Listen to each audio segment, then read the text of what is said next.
Дорогие друзья и гости этой кулинарной экспедиции, сегодня я рад вас приветствовать на увлекательном кулинарном путешествии в мир борща, того волшебного супа, который неизменно вызывает теплые воспоминания и ассоциируется с уютом и вкусной домашней кухней.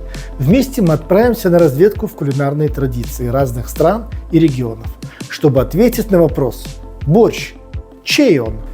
Борщ – это не просто блюдо, это настоящее кулинарное искусство, в котором таятся тайные вариации, секреты приготовления и нюансы, которые приносят уникальность в каждый горячий глоток. Сегодня мы погрузимся в разнообразие борщей разных культур, выделенных не только вариациями рецептов, но и использованием местных овощей, придающих каждому блюду своеобразный колорит. Давайте вместе насладимся ароматами, разноцветием и насыщенностью вкусов. Познакомимся с уникальными особенностями русского, украинского, кавказского борщей. Наши фотографии будут окном в этот мир разнообразия, а каждый слайд станет новым шагом на пути к гастрономическому открытию. Приготовьтесь к погружению в ароматическое путешествие, где каждый ложечный глоток борща расскажет свою историю, каждый ломтик местного овоща пробудит воспоминания, а каждый вкус станет частью кулинарной симфонии. Давайте вместе раскроем тайну борща и обнаружим его истинное место в мировой кулинарии. Поехали! Друзья, история этого блюда насчитывает не одно столетие. Первые упоминания о нем относятся еще к IX-X веках на Руси. Считается, что изначально это был простой овощной отвар из свеклы, капусты и репы. Но со временем рецепт обогатили другими ингредиентами, приправами, техниками приготовления. Какие же овощи используются в старину для приготовления борща? Конечно, основа – это свекла, придающая яркий красный цвет. Также капуста, морковь, репа, лук. Иногда добавляли горох, бобы или фасоль для сытности, а мясо в борщ попало значительно позже. Любопытно, что уже в 17 веке возникли региональные различия в рецептах борща. Например, на Украине его готовили с большим количеством сала, пряностей и чеснока.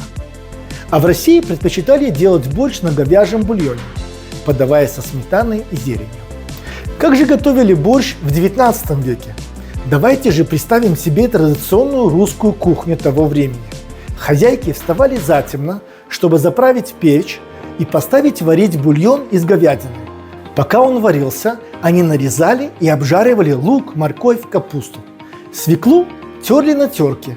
Когда бульон был готов, туда закладывали подготовленные овощи, картофель, соль и специи. Варили до готовности около 2 часов. Перед подачей добавляли ложку сметаны и свежую зелень. И, конечно, рядом ставили горшочек с горящими пампушками. Кстати, о пампушках. Это традиционное украинское блюдо, которое подают к борщу. Пампушки – это небольшие пышные оладьи, булочки дрожжевого теста, обжаренные в масле и посыпанные чесночком. Они идеально сочетаются с горячим ароматным борщом. В 20 веке рецепты борща продолжали развиваться. Появились вегетарианские варианты на овощном бульоне без мяса. В обиход вошли новые ингредиенты – томатная паста, болгарский перец, разные пряности.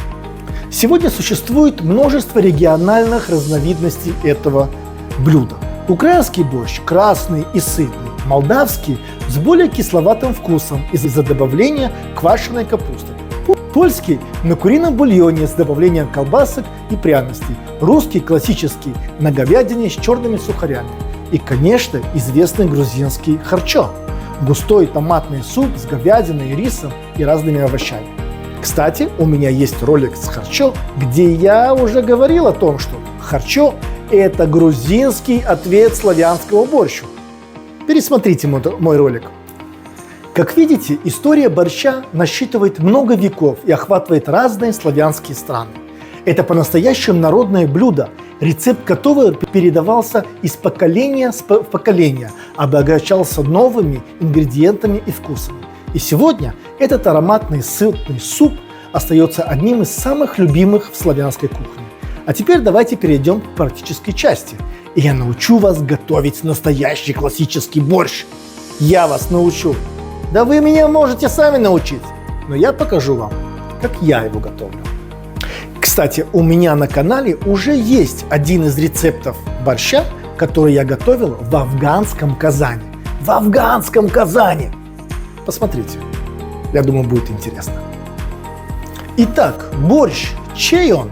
Вопрос, который сегодня станет ключом к раскрытию тайны этого блюда. Давайте вместе исследуем разнообразие рецептов борща и выясним, как различные культуры и местные особенности влияют и вносят свой вклад на создание этого невероятного блюда.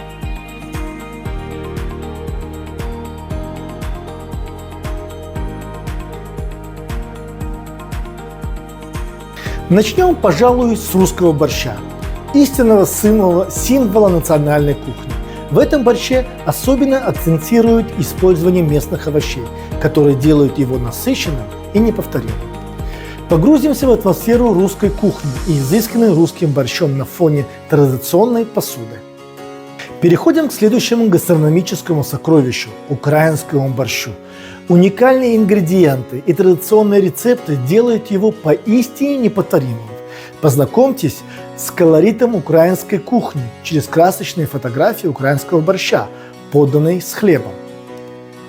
Главное отличие украинского борща от русского борща – это то, что украинский борщ готовился на свином бульоне, а российский борщ, русский борщ, готовился на говяжьем бульоне. Ну, как минимум, об этом это то, что пишут в книгах. Теперь отправимся на Кавказ и откроем для себя ароматный кавказский борщ. В этом варианте акцент сделан на использовании уникальных приправ и местных овощей, придающих борщу особенный вкус и аромат. Очаруемся кавказской кухней на фото вкусного борща. Освежимся ароматом кавказского борща. Рассмотрев, какие местные овощи и приправы делают его неповторимым, фотографии ароматных специй, разноцветных овощей создадут атмосферу восточного кулинарного искусства. Итак, наше кулинарное приключение подходит к концу. Мы прошлись по различным видам борща, открывая перед нами уникальные аспекты каждого рецепта. Борщ не просто суп, это часть культуры, традиций, местных особенностей. В заключение давайте помнить, что несмотря на различия, борщ объединяет нас, создавая своеобразный мост между культурами и вкусами. Благодарю вас за участие в нашем кулинарном путешествии. Приятного аппетита и добро пожаловать в мир вкусов. Борщ, чей он? Мой, ваш, каждого из нас. Приятного вам аппетита!